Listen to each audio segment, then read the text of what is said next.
Hello மக்களே, அம்சாஸ் homemade ready மிக்ஸை வச்சு இன்னைக்கு நம்ம செய்ய போற கிரேவி என்னன்னா, நான்வெஜ்ல மல்லித்தலை சாதப்பொடியை வச்சு சிக்கன் கிரேவி ஒன்று செய்ய போறோம். அது எப்படி செய்யலாங்கிறத பார்க்கலாம் வாங்க. தேவையான இன்கிரீடியன்ஸ் என்னன்னு எடுத்து முக்கியமானது மல்லித்தலை சாதப்பொடி. இதை வச்சுதான் நம்ம அதுக்கான கிரேவியை ரெடி பண்ண போறோம். அதுக்கு பட்டை, லவங்கம், இஞ்சி பூண்டு பேஸ்ட், சிக்கன் மசாலா தூள், மல்லித்தூள், மிளகாத்தூள், மஞ்சள் தூள் அதெல்லாம். அடுத்து வெங்காயம், தக்காளி, பச்சை மிளகா, கருவேப்பிலை, கொத்தமல்லி தலை எல்லாம். ஸ்டவ் ஆன் பண்ணியாச்சு.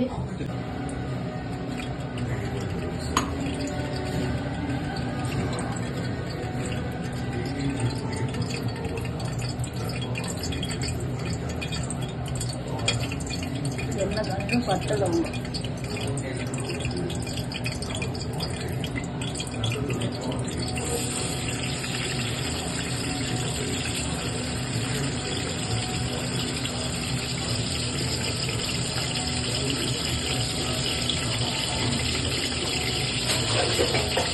வெங்காயம் உடனே.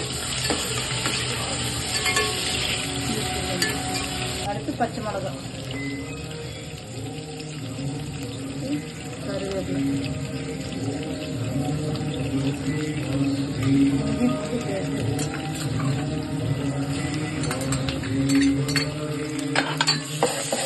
எல்லாத்தையும் வதக்கணும்.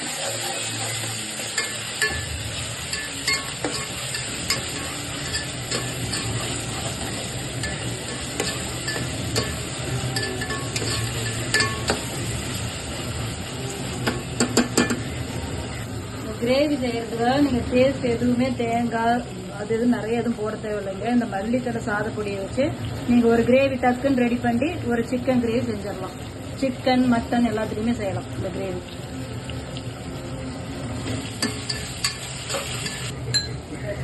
மஞ்சத்தூள், மல்லித்தூள், மிளகாத்தூள், சாம்பார் தூள் எல்லா தூளுமே கலந்து மிக்ஸ் பண்ணி வச்சிருக்கோம்.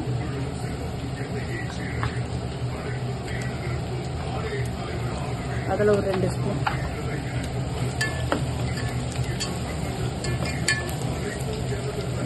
தக்காளி,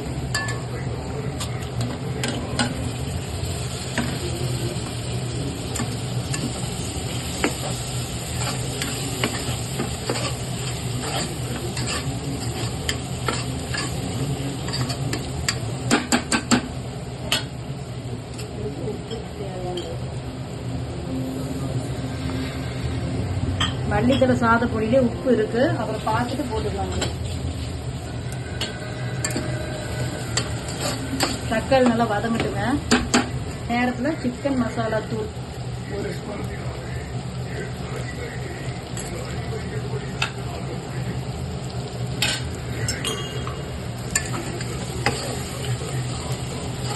பாருங்க. நம்ம சிக்கன் நல்லா கழுவி வச்சிருவோம். அதில் கொஞ்சம் மஞ்சத்தூள் போட்டுருவோம். அதை போட்டுக்கலாம்.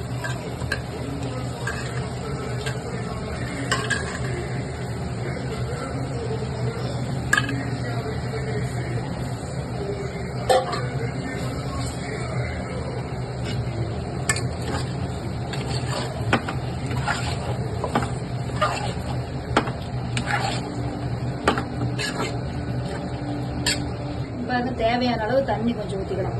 ஏன்னா இது கிரேவியா செய்யறதுனால தண்ணி கொஞ்சம் ஊற்றணும். இப்போ சிக்கன் வேகட்டும். அதுக்குள்ள அந்த பேஸ்ட் என்னங்கிறது நம்ம ரெடி பண்ணிட்டு வந்துடலாம். சாதப்பொடி வச்சு இங்க பாருங்க. சாதப்பொடியிலேயே கடலைக்கொட்டை, கருவேப்பிலை, வெங்காயம், வரமிளகா, கடலைப்பருப்பு, உளுத்தம்பருப்பு எல்லாமே இருக்கு. இதை வச்சு ஒரு பேஸ்ட்.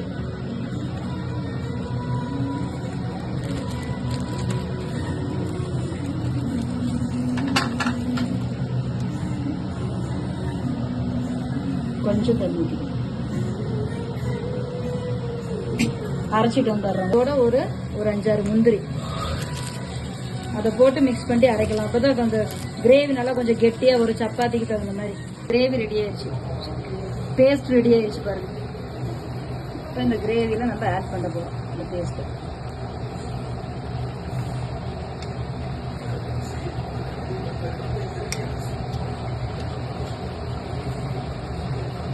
பாருங்க, பேஸ்ட் வந்து ஆட் பண்ணியாச்சு. அந்த பேஸ்ட் நல்லா எண்ணெய் பிரிஞ்சு கொஞ்சம் மேலே வர வரைக்கும் வெயிட் பண்ணலாம். சிக்கன்லாம் வெந்து அது நல்லா மேலே வரும். அதுக்கப்புறம் அந்த தண்ணி எவ்வளோங்கிறத நம்ம ஊற்றலாம். இங்க பாருங்க, தேவையான அளவு தண்ணி ஊற்றிக்கணும். இது நல்லா கொதிக்கட்டும். அது கிரேவி கொஞ்சம் நல்லா கெட்டியாகி வருங்க, அதெல்லாம் கலந்து வரும்போது தான் டேஸ்டா இருக்கும்.